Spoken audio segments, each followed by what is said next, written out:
नमस्कार, मी राजेंद्र साळोखे. हा खेळ आहे केवळ 9 खेळीमध्ये संपलेला आहे.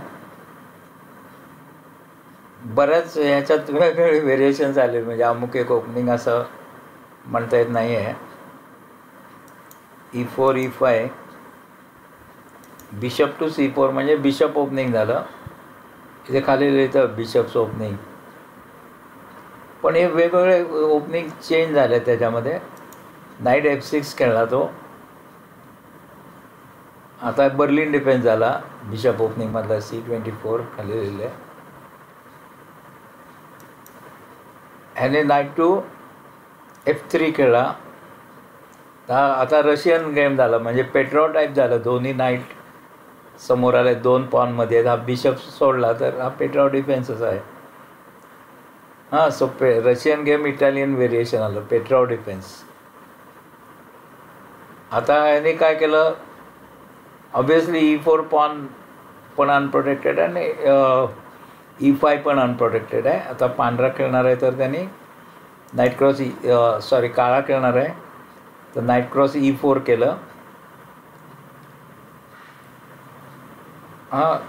आता हे पॉन मारू शकला असता, पण तसं नको. त्याने नाईटला थ्रेट दिली. नाईट क्रॉस E3 केलं, डी क्रॉस E3 केलं. हे अशा तऱ्हेने जेव्हा येतं की नाईट इथे बसला आहे आणि हा इकडच्या पॉनने मारू का इकडच्या पॉनने मारू, तर हा D2 पॉनने मारलेलं चांगलं असतं, कारण बिशप ओपन होतो. लगेच ओपन होतो. तर त्यामुळे डी क्रॉस E3. आता हा 2 मूव होत आहे, F6 आणि हा नाईट टू C6. हे अगदी ब्लंडर झाले असते, म्हणजे नाईट टू C6 ही काय चांगली मूव नाही आहे. F6 तो खेळला ते चांगला आहे, कारण नाईट टू C6 खेळला तर हा नाईट टू G5 ला घेतोय आणि या F7 ला थ्रेट देतोय तो. तर ती थ्रेट येऊ नये म्हणून डी क्रॉस E3 आणि हा F6 खेळतो. F6 म्हणजे हा जो नाईट आहे पांढरा F3 वरचा, हा G5 ला येऊन थ्रेट नाही देऊ शकत आहे. पांढऱ्याने कॅसल केलं. आता अजून त्याला ती नाईट टू H4 घेणं.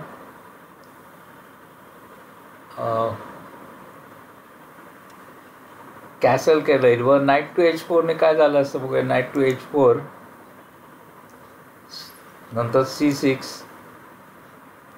क्वीन टू H5 घेतलं, चेक दिला असता हा असा, आणि याने G6 पॉन मध्ये घेतलं की नाईटने मारून टाकलं G6. एक नेहमी येणारे मूव आहे, लक्षात ठेवा. अशा तऱ्हेने झाली. आता हा पॉननी या नाईटला मारू शकत नाही, कारण हत्ती जाईल आणि सरळ डिस्कवरी अटॅक होतो. हा नाईटमधनं काढला की नाईट कुठे जाऊन काय करू शकतोय. तर त्यामुळं ती काय चांगली मूव नाही याच्यासाठी. नाईट टू H4 एक त्याला मूव होती. याने ब्लॅक C6 खेळला. ही अगदी ब्लंडर मूव आहे. त्याऐवजी इथं दाखवली असेल क्वीन टू E7 ही चांगली मूव होती, कारण पुढे म्हणजे आता सगळ्या गोष्टी आहेत, पण क्वीन E7 वरनं पुढे मागे C5 वर येऊन हा डायगोनल अडकू शकते, राजाला इथे चेक देऊ शकते.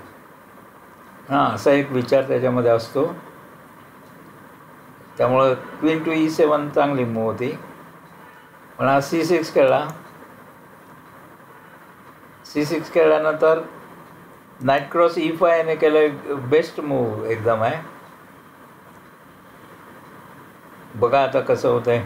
नाईट क्रॉस E5 हे आपण बेस्ट मूव म्हणतोय, कारण F क्रॉस E5 त्याने केलंच त्याने गेममध्ये. तर क्वीन H5 ला येते, चेक.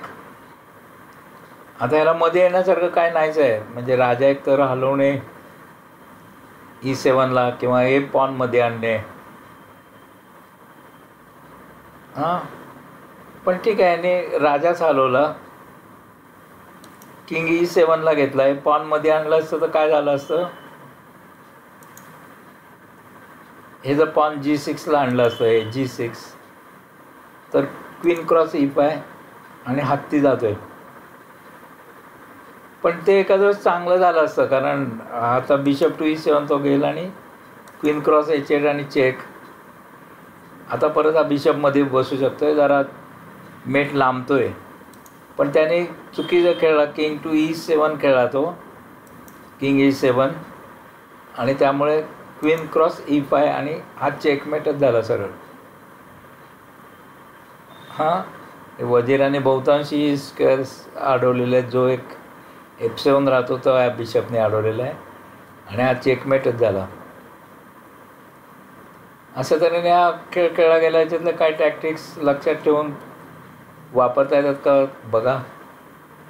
बघितल्याबद्दल धन्यवाद. कृपया बघत राहा.